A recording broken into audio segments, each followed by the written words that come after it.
Road rage a lot, but rarely do we get the kind of close-up look seen in this newly released video.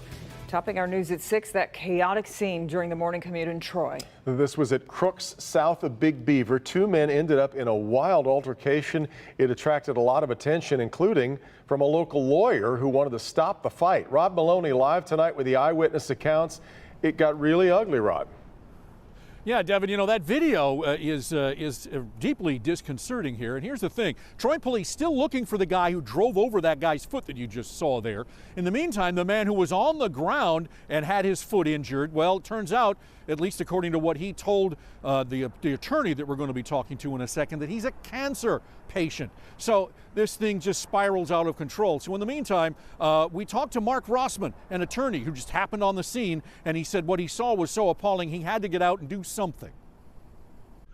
The man who was in the westerly lane, who I understand is at large, or at least was shortly after the accident, hit the elderly man in his left temple, knocking him to the ground, and he fell like a bag of rocks. And the first thing he said when I got to the scene, I heard him yell out that his arm was crushed. It's 8:30 a.m. Roads are dry, traffic thick, but moving on southbound Crooks. And that's Attorney Mark Rossman of Rossman Sachs PC you see standing up trying to break up this mess. He tells Local 4 he told the older driver to get into his truck after that, which he did, driving away and rolling over the younger man's foot. And unfortunately, when he decided to speed off, he drove over the foot of the man whose name is Pat, I learned in talking to him during and after the situation. He drove over it, and in that video you can see the car bounce up and down, and being close up to it, I was able to hear that foot. It sounded like it crushed. It sounded like every bone in that foot crushed.